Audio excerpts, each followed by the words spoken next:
हाँ बच्चों, आओ हम ज्ञान दीप को पढ़ें और आगे बढ़ें, जिससे हमारे जीवन की इमारत की नींव मजबूत है। बच्चों देखो, हम आज संसाधन पढ़ाते हैं। हमारे संसाधन क्या है और कितने प्रकार के होते हैं? संसाधन, पहले तो ये जानिए कि संसाधन है क्या। संसाधन उसे कहते हैं जो हमें प्रकृति द्वारा या मनुष्य द्वारा प्राप्त होते हैं, उन्हें संसाधन कहा जाता है। अब बच्चों, हम ये देखते हैं कि संसाधन कितने प्रकार के होते हैं। संसाधन 3 प्रकार के होते हैं बच्चों। देखो, नंबर 1 हुआ प्राकृतिक संसाधन। ये नंबर 2 मनुष्य द्वारा बनाया गया। नंबर 3 मानव संसाधन, जो मनुष्य है वह भी एक संसाधन है। प्राकृतिक संसाधन, प्राकृतिक संसाधन में बच्चों हमें क्या क्या प्राप्त हुआ है? ईश्वरीय।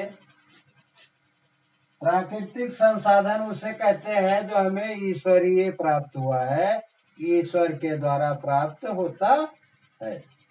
बच्चों देखो, हमें ईश्वर से जल प्राप्त होता है, सूर्य का प्रकाश प्राप्त होता है, खनिज पदार्थ मिलता है, वन संपदा हमें वहाँ ऊपर इस प्राकृतिक संपदा ही है, और हमारी मिट्टी उपजाऊ है, इसलिए यह भी हमारी प्राकृतिक संपदा है।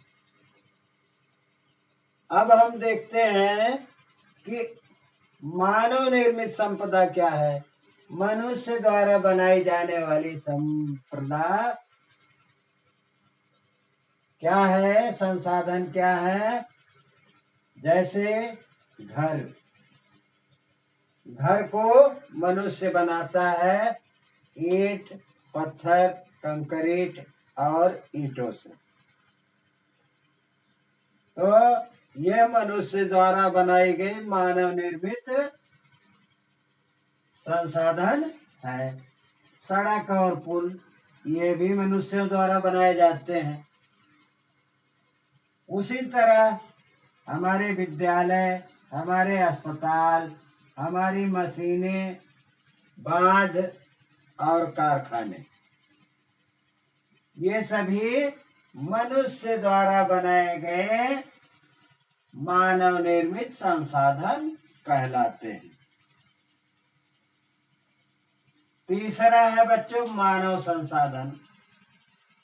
मनुष्य भी एक संसाधन है, मनुष्य भी एक संसाधन है।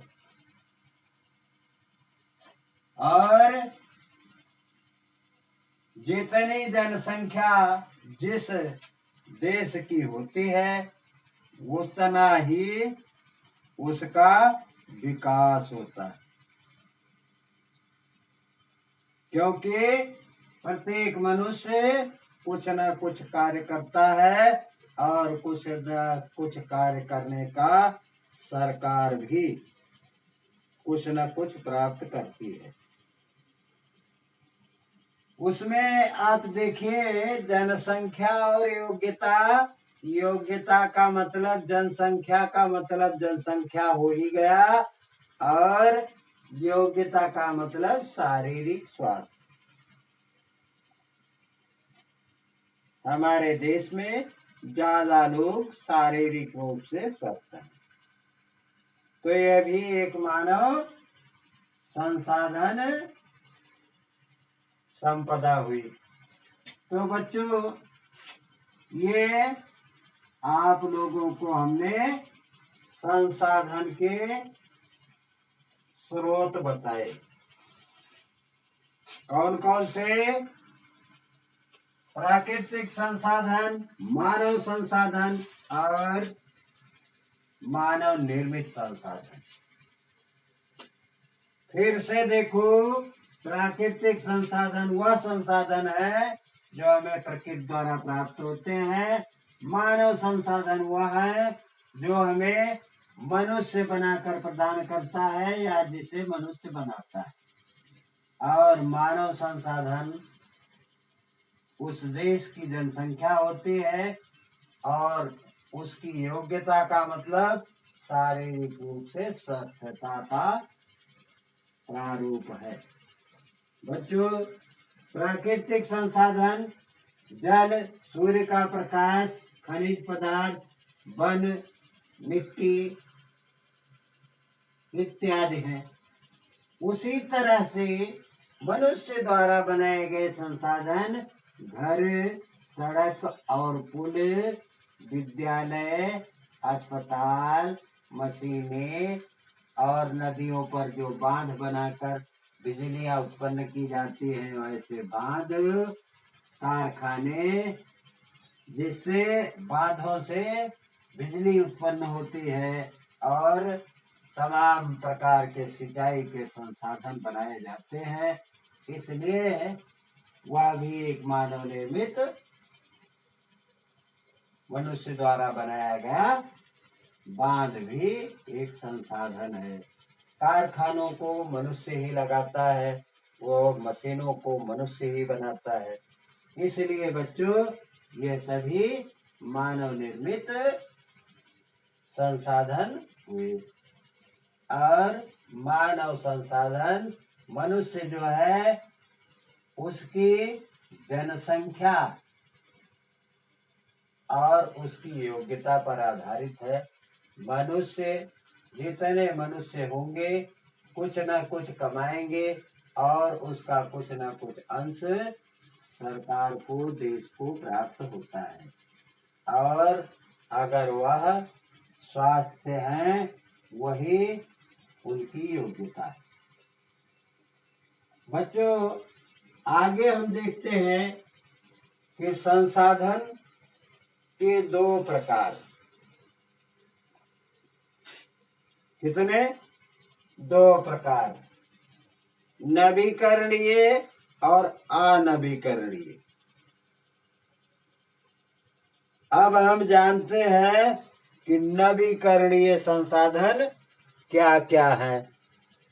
नवीकरणीय संसाधन बच्चों देखो,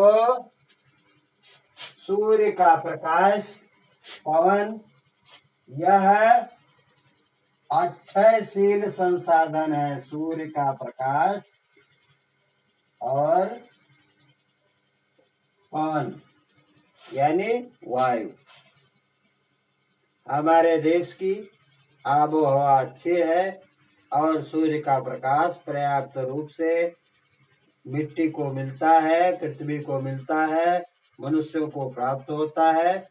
यह क्षय न होने वाली, समाप्त न होने वाली संपदा देश को प्राप्त है। और अनवीकरणीय संसाधन, उसको भी देखिए, जैसे धातुएं हुई, जीवाश्मी हुई, जिसमें कोयला है, पेट्रोलियम है, प्राकृतिक गैस है। यह नई नहीं बनाई जा सकती, यह प्राकृतिक संसाधन है, यह हमें पहले से प्राप्त है। इसलिए बच्चों, इसे भी हमें जानना चाहिए। दूसरा, हम यह जानते हैं कि तकनीकी जो है वह भी एक मानव निर्मित संसाधन है। बच्चों, भारत सरकार 1985 में एक शिक्षा मंत्रालय की स्थापना लोगों के कौशल बढ़ाने के लिए की थी। देश के लोग कितने महत्वपूर्ण संसाधन हैं। आप अपने देश के लिए बहुमूल्य संसाधन हैं। पृथ्वी की जीवन शक्ति और विविधता का संरक्षण करना चाहिए हमें। ये पोषणीय विकास है। प्राकृतिक संसाधन के द्वारा ह्रास को न्यूनतम करना चाहिए। प्राकृतिक संसाधनों को समाप्त ना हो या कम ना हो, इसका प्रयास करना चाहिए। पर्यावरण के प्रति व्यक्तिगत रूप से, व्यक्तिगत व्यवहार से और अभ्यास से परिवर्तित करना चाहिए। समुदाय को अपने पर्यावरण की देखभाल करने के योग्य बनाना चाहिए। मानव जीवन की गुणवत्ता को बढ़ाना चाहिए। बच्चों, जहां से भी आप इस चैनल को देख रहे हैं, लाइक, सब्सक्राइब और शेयर करो। और जहां नहीं समझ में आता, कमेंट में अवश्य लिखो। बच्चों, बस इतना ही आज। धन्यवाद। अगले दिन अगले चैप्टर के साथ आप लोगों से मुखातिब होंगे।